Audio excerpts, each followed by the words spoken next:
You know who it is, the horror flick, digger dig, Super 6, Big Mitch. And I'm kicking in doors with those three O's. And I'm bringing 28s, 101s because we Vegas sons, it's the Chronicles. And you in the Meadowlands. Yeah, you in the Meadows, man. And you already know what made me. 530. What that mean? Oh, that boy Desert, baby. Hope a dub, scrub, 22-inch gold Dana Danes, and Big Bolo Yang can never be on the claims, man.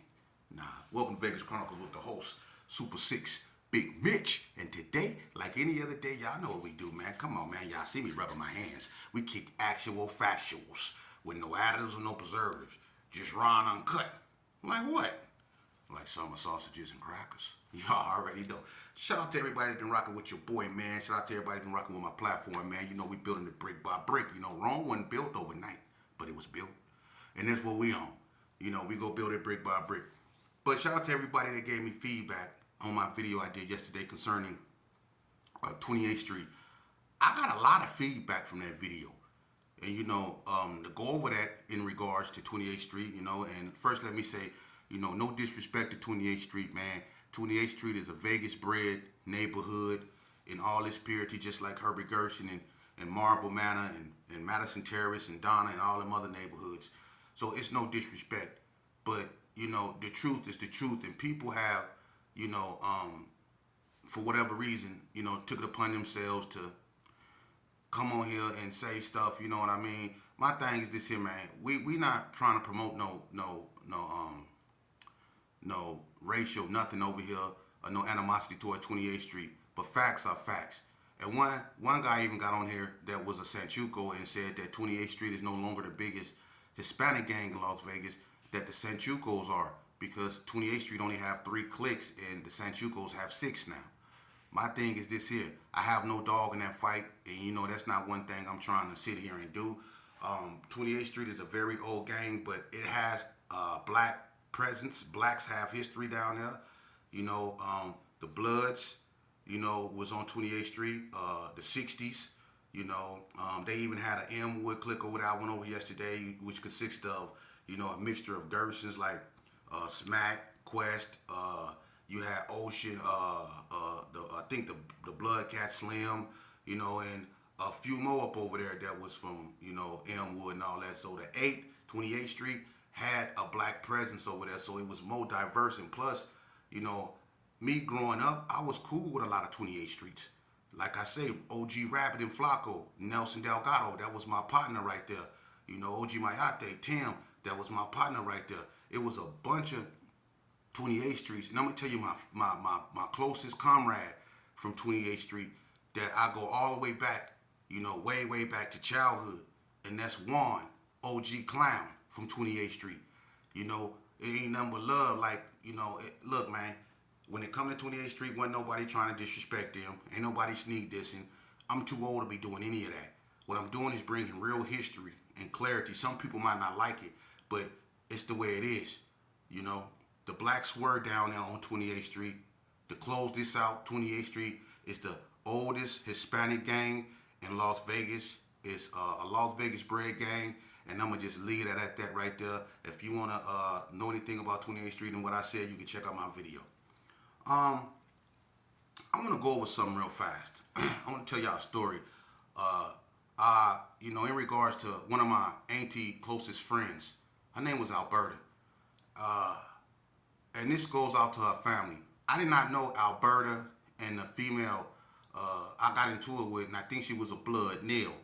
You know, they used to be down there by Washington and D Street, by that park. You know, when my mama moved on Washington over there in the coast, and I used to go with my cousin Teese and Keith them house when they stayed across the street in them apartments by that park right there on Washington and D Street. There was some little apartments that faced each other like this. They stayed right there, and I used to go down there, and I used to run into Nell all the time. And it used to be Nell, used to be, everybody remember the female they called Ugg, used to be with Dog Man from Carrie Harbs. Hey, y'all remember, imagine a female named Ugg. But anyway, Ugg and Nell, them used to be down there by the park, right? But anyway, make a long story short, you know, Alberta, I grew up with her. And my auntie Gail, when my grandma stayed on Van Ert in Valley View, I used to go over there when they stayed in Vegas Heights. And she had, I think, auntie, which is younger than her, Rosalind. Shout out to Rosalind. happy birthday.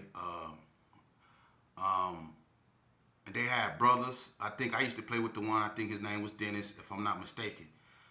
But they were good people. I did not know that Nell was their family too. But the reason why I spoke on this is because I did a video on Nell, man, and I had a fight with her in Caliente. And I told this story before. Well, I'm gonna tell it again because that was one of my hardest fights, man. And back then, everybody knew Nell. Short hair, dark skinned, had hands. Used to walk around there barefoot sometimes. She had hands, and she fight just as hard as she looked. No disrespect, but she fought hard. But we was in Caliente. I was this back in like 86, 87, sometime up in there. I was in Caliente, 88, somewhere up in there. I was one of the first cats to go to Caliente when they made it when they integrated it. I was in Cottage Kimberly, okay? And Nell was down a sidewalk. It was a long sidewalk because you have Cottage J, Cottage K, and all that, And when they integrated it, when they brought the boys there, we had one unit, which was Cottage K. The rest was girls. But when we went to school in Caliente, we went to school together. They had a swimming pool there, all kind of stuff there, right? And, that's the only time we get to mingle with the females is when we went to school. But at night on Fridays, they used to let two females from, a dorm come over there to the unit to hang out with us. They used to really watch us so nobody be on nothing.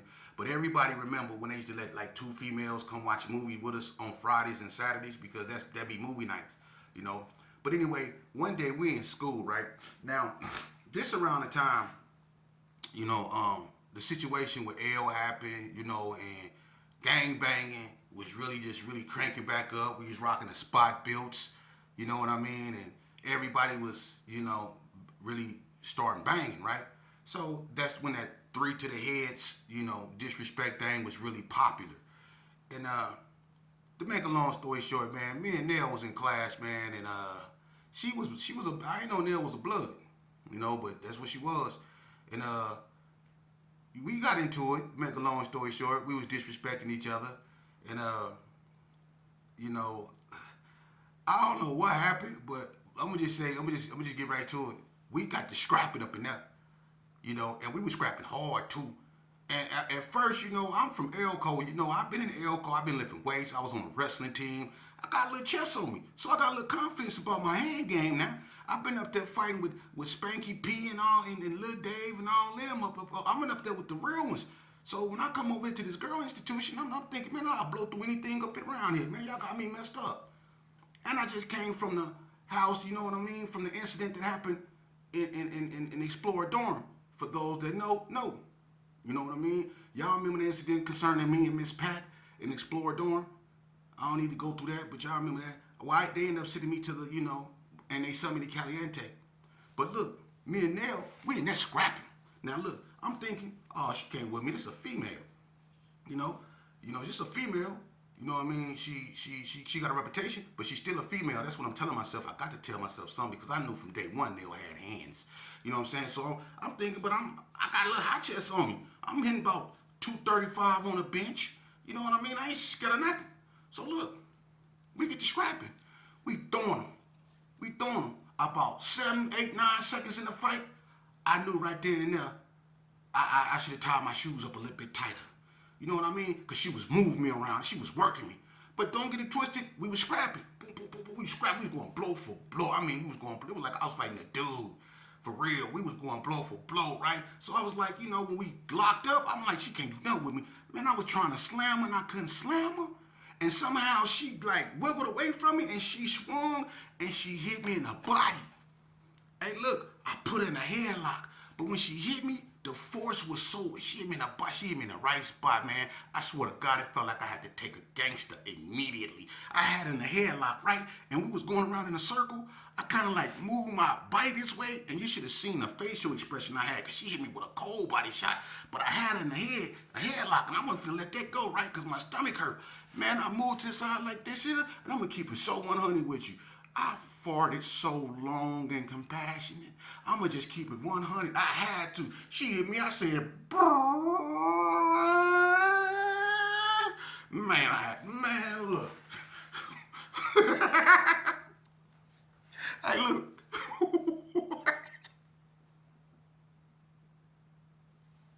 Hey, she hit me with a body shot. But hey, look, I had her the headlock. We was going around the circle. I couldn't do nothing but do this here and go.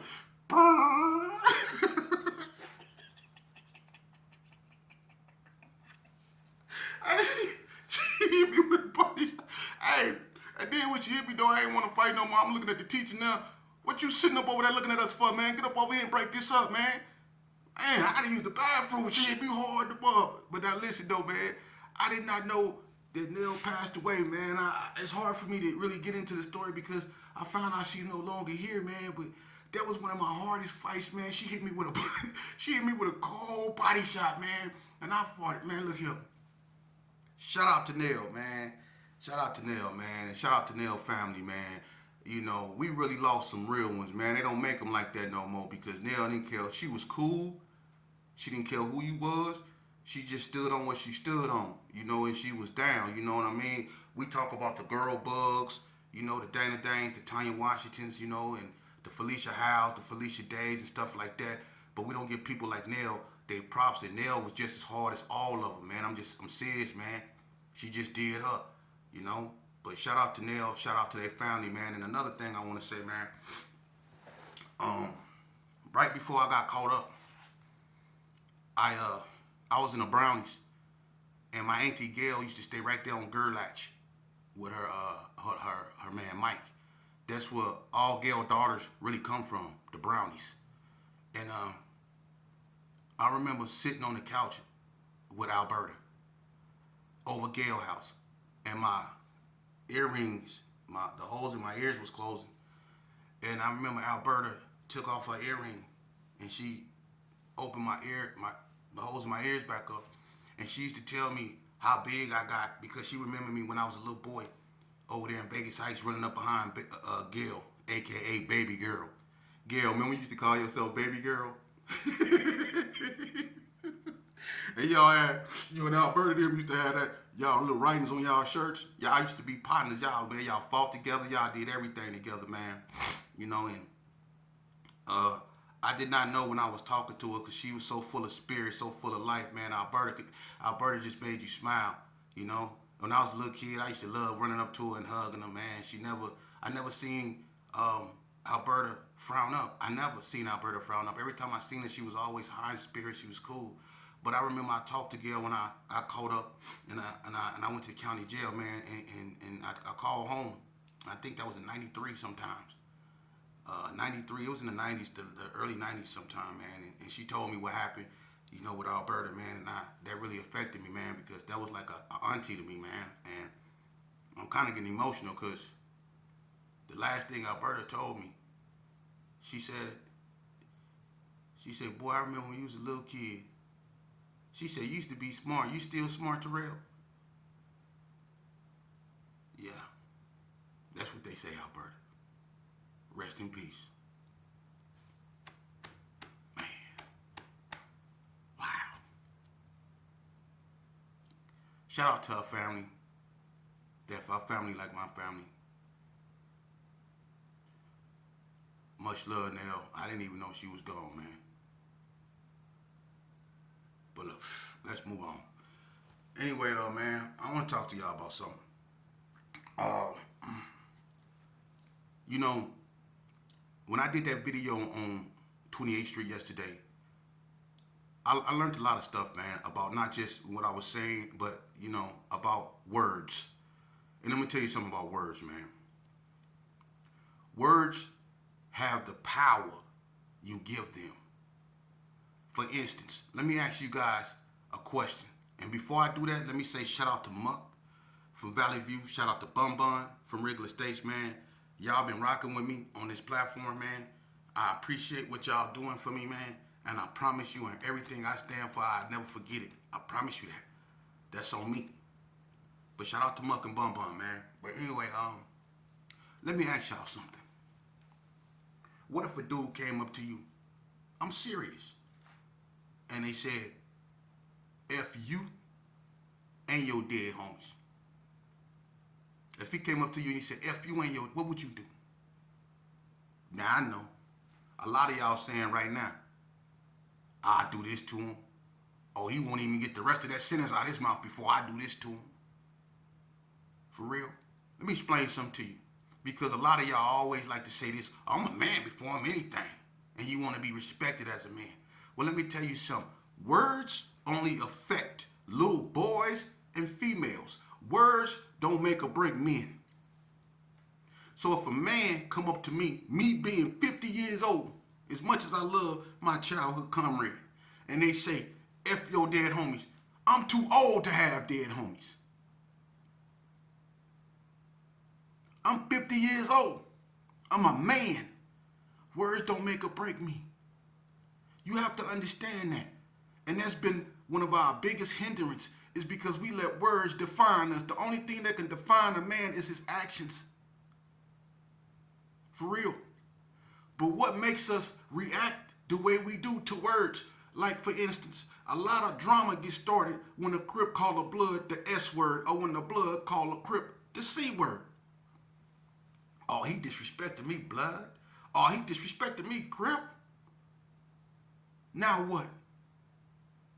Those words leads to hostility. Hostility leads to actions, and action leads to unfortunate consequences.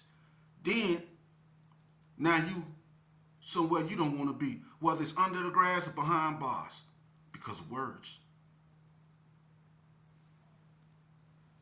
Words can use to inspire or incite. Words can be used to inspire or to incite.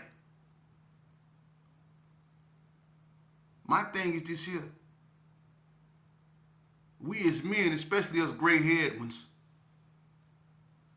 when people say things we don't like, how do we respond? I notice a lot of times when people say stuff like, there's a lot of people come in my comment section. My girl read a lot of that stuff. She tell me a lot of stuff people be saying. I don't care, but a lot of it be real disrespectful. And I can't help it because I'm a human. Sometimes I get upset, but the way I deal with being upset is what defines me. And sometimes I have responded to people who have tried to slander my name in the past. Yeah, I have responded when I shouldn't. And that's when I give thanks to God for bringing brothers like Big Meech in my life, who gave me some brotherly advice. And I'm going to tell you something, other than cornbread. Because I remember the day cornbread called me and he said, not only I love you, little homie, but he said, you my brother. It's only one person on this earth that ever called me and say, you know what, man? You my little brother. That was Big Meech. And he also gave me some more game. He say, quit letting stuff people do get in your head, boy. You know better than that. You know what you stand on. You know where you come from. You know what you about. How you gonna go forward if you keep looking back? People go do this. I can't do nothing about that. But what I can do something is about how I control the way I respond to what they say. And the way I respond to what they say, I pray. I pray God give me the strength to continue to stay focused, because I'm a human susceptible of making mistakes. But I pray God give me the strength to keep going, to keep looking forward. Because people have said some things about me that the old me, no questions asked, man. You see? But that didn't show how hard I was. That didn't teach the youngsters how a man should act. That shows my imperfection when I let other people's critique, regardless of what it is about me, get to me to the point to where I act unnatural or unbecoming of myself. I'm not going to do that. I'm not going to do that. I'm going to take your critique, like the people that give me positive critique, I'm going to take the negative critique. The positive and the negative. That's what electricity run off of. A positive charge and a negative charge. That way you get currency. Balance.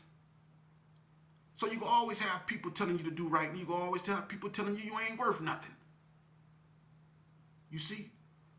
And it ain't really about neither one of them. It's about what you believe. You see?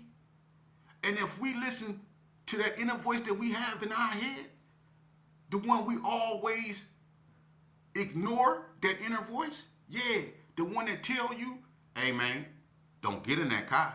but you don't listen to it because it's drowned out by the homies telling you, oh, you humble if you don't come, or you're a mark if you don't get in there. You see? But that voice that tell you when you know you doing something that's not right, when it tells you, like when you finna break in the house, or when you finna pull a jack move, something in your mind, if you not on drugs or something, but if you thinking coherently, something in your mind telling you, don't do it. And a lot of times when we sit in that cold cell like this here, eating that cold bologna sandwich, waiting on our public defender to come lie to us, we wish we listened to that little voice in our head. You see?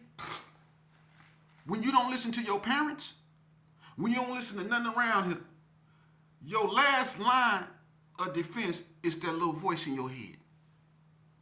See? Because when you don't listen to your mama when she tell you not to go, and you leave your house anyway, and you go out there in them streets, you still have that little voice in your head. See? But we drown it out. We don't even listen to that. You see? Words. Words. Words. I seen a man bring a people, a desolate, scarred, wrecked people together. Not by preaching, pick up weapons and attack your oppressor, but one of love, one of unity. That was Dr. Martin Luther King. He showed America its ugliness. He made America look in the mirror.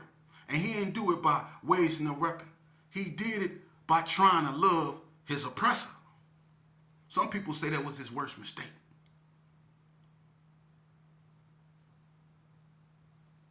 You had Malcolm that tried it the other way. He said by any means necessary. He believed that you should attack your oppressor. He believed that if they push you, you should knock them down. He believed if they slap you, you should punch them, and so on and so forth. So he had a different view on how to handle things. But they both got one thing in common. They're not here no more, and they both left tragically. Well, you can say that's two things. Yeah. You see? Words. It's all up to you, though. Because those two brothers right there, whether you followed one or the other, they were for us. At a time when no one was for us. They were for us. And a lot more. The problem is, we stopped being for us. You see? Yeah, we stopped being for us. Back then when they looked at one another, they seen the same thing. An oppressed person who sought liberation, mind, body, and soul. For real. That's what they saw when they seen each other. Back then. Nowadays, when they see each other, if a man look at a female, he see someone that he can possibly put on a blade. Now, I ain't saying everybody think like that. But far too many of them do, because they make books about it, they rap about it, they tell females, they don't say, how you doing today, queen? Or are you okay? They say, no, B-I-T-C-H, agitate the gravel. That's what they say. Or let me get them keys, cuz. You know? Or they kicking in your door telling you to lay down, blood. You see, that's what they doing now. That's how we look at each other now. As prey. As opposition. That's what's hindering us. Us. Now, people don't like me talking about this. This the part of time when they get up and they walk away from the camera. Because I'm not talking about shoot 'em up, bang, bang. You see? But y'all don't understand what's going around y'all. Prophecy is being fulfilled. While y'all out here shoot 'em up, bang, banging, y'all see what's going on. Prayers for California. Prophecy is being fulfilled. Prayers for the people in Texas. There are fires burning all around us, man. Oh, it's going down. Yeah, prophecy is being fulfilled. So while y'all out here doing what you're doing, arming yourselves, going to the clubs, trying to fit in your sister jeans, doing all that weird stuff, just know the time for you doing that, it's over with, bruh. So you need to get right with the higher power, man. You need to get right within yourself, for real, because you about to face a new reality, one you probably never knew of, or one that you couldn't fathom. I'm just keeping it 100 with you. We could sit here and we could talk about which gangs in Las Vegas did this and which gangs in Las Vegas did that. But I'm gonna tell you something. You take a ride down in neighborhoods in Las Vegas today, and you look at what Las Vegas looked like compared to what it looked like back during the 90s. And you go through the neighborhoods that was doing all and you look at it now. All those little black and brown boys is gone. And they didn't move out of town. They gone. Real spill. So why you little youngsters out here, if you lucky enough to still have your parents, because people my age, they all but gone. If you find one of us, it's like winning a lottery. But people my age, if y'all have children, y'all know what to do, because you've been through this. To you youth about there, if you lucky enough to have parents, especially my age, listen to them. If only you knew. Because one thing life is gonna do is gonna teach you. And you go learn the easy way or you go learn the hard way. Let your parents help navigate you through this. Listen to them. They've been where you haven't. They seen what you haven't. They felt what you haven't. Listen to your parents because they really love you. Your homeboys,